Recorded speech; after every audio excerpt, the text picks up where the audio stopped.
ہماری امت سنت کے معاملے کو کیسے دیکھتی ہے اور فقہ فرائی کیسے دیکھتا ہے، اس کو بہت تفصیل سے سنت کیا ہے کی سیریز میں غامدی صاحب نے بیان کیا ہے۔ پہلی گزارش تو یہ ہوگی کہ اول تا آخر اگر آپ کو مشکل پیش آ رہی ہے تو اس گفتگو کو کاپی قلم لے کر سنیں اور سمجھیں، اس مرحلے سے گزریں جو علم کے معاملے میں اگر کوئی تردد پیدا ہو جاتا ہے تو ایک طالب علم کے لیے گزرنا ناگزیر ہوتا ہے۔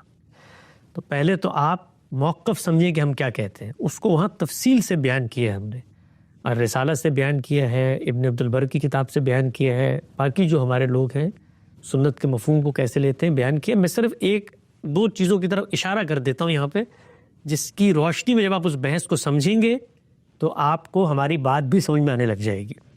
ہمارا جو موقف ہے اس سے امت میں کسی ایک علمی رجحان کو اختلاف نہیں ہے، یہ میں بہت ہمبل انداز میں طالبانہ دعویٰ کر رہا ہوں۔ جو موقف ہم پیش کرتے ہیں کہ دین کے عملی احکامات جو پیغمبر کی ذات سے آگے پہنچ رہے ہیں وہ اجماع اور تواتر کے ذریعے پہنچے ہیں، ہمارے نقطہ نظر سے کسی ایک صاحب علم کو اختلاف نہیں ہے۔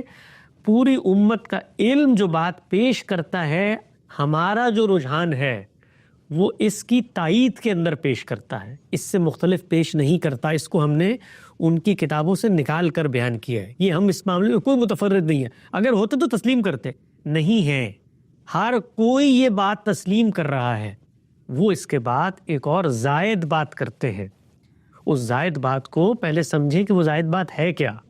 وہ یہ کہتے ہیں کہ یہ دین کا مستقل بذات سورس ہے، دین کے عملی احکامات ہیں، اس میں نماز ہے، اس میں روزہ ہے، اس میں زکوٰۃ ہے، اس میں یہ سب چیزیں وہ بیان کرتے ہیں۔ امام شافعی نے بیان کیا اس میں، وہ یہ بھی بیان کرتے ہیں نقل کیسے ہوتا ہے، تنتقل کافہ عن القافہ، جیل عن جیل، عوام سے عوام کو نسلیں آگے منتقل کرتی ہیں، اس کی حیثیت کو الگ سے بیان کرتے ہیں۔ اس کے بعد وہ ایک اور بات کرتے ہیں، وہ یہ بات کرتے ہیں کہ یہ جو خبر احاد کے اندر آپ صلی اللہ علیہ وسلم کی نسبت سے دین کے معاملات میں جو مختلف باتیں آتی ہیں، ان کی کیٹیگرائزیشن کیا ہونی چاہیے ہے۔ وہ کہتے ہیں یہ سنت کی دوسری قسم ہے۔ یہ ابن عبد البر نے بھی لکھا، امام شافعی بھی جب اس کو زیر بحث لا رہے ہیں تو اس کے بعد الگ سے زیر بحث لے کر آتے ہیں۔ تو اس میں سمجھیں پہلے کہ اختلاف پیدا کہاں ہو رہا ہے۔ اختلاف یہاں پیدا نہیں ہو رہا کہ جو تصور سنت ہم پیش کرتے ہیں وہ امت کے لیے اجنبی ہے، وہ بھی اسی تصور سنت پہ کھڑے ہوئے ہیں۔ اس کے بعد خبر احاد کے باب میں کیا رویہ اختیار کرنا ہے، وہ یہ کہتے ہیں کہ یہ سنت کی دوسری قسم ہے۔ اس کے احکامات کے اندر وہ فرق کرتے ہیں، نوعیت کے اندر فرق کرتے ہیں، انحراف کر لیں تو اس کے اندر فرق کرتے ہیں، اس کے ماخذ کی نوعیت کو وہ طے کرتے ہیں کہ ضمنی ماخذ ہے۔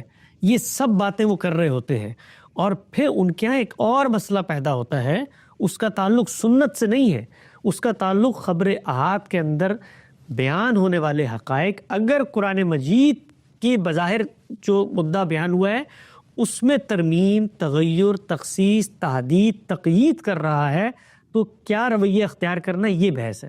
تو یہ الگ الگ بحثیں ہیں۔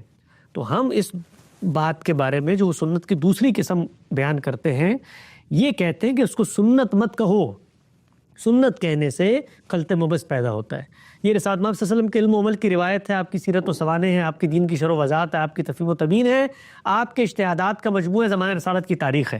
وہ جو کچھ اس میں بیان ہوگا پھر ہم الگ الگ جا کر دیکھیں گے کہ وہ کیا بیان ہو رہا ہے۔ سنت کا بیان ہے تو روایت کے اندر آ جائے گا، قرآن کی شرح و وضاحت ہے تو قرآن کی شرح و وضاحت، تشریح، تعبیر، توضیح بن جائے گی، تو اس پر ہم الگ سے حکم لگائیں گے، وہ ہمارے ہیں نتیجے کے اعتبار سے دین بن جائے گی۔ یعنی یہ ہم نہیں کہتے کہ خبر احاد کے اندر اگر کوئی چیز بیان ہو تو اس کی دینی حیثیت کوئی نہیں ہے، اور پھر اس کی دینی تائید میں استدلال بیان کرتے ہیں کہ خبر احاد کیوں قابل اعتنا ہو جاتی ہے ہمارے لیے، اس لیے کہ اللہ تعالیٰ نے کہا ہے کہ پیغمبر فیصلہ کر دے تو پھر تم پر ماننا لازم ہے۔ اب ہمیں پہلے دیکھنا ہے پیغمبر نے کہا ہے، تحقیق ہوگی، فیصلے نقل ہوئے تو اصل کیا ہے جس کی بنیاد پر فیصلے کیے گئے، پھر اطلاقات کو تسلیم کیا جائے گا۔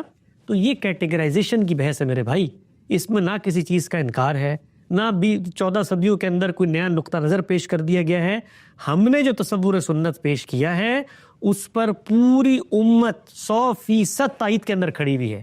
اختلاف ہمارا ہے امت سے، کس معاملے میں؟ خبر احاد کی پلیسمنٹ کے معاملے میں۔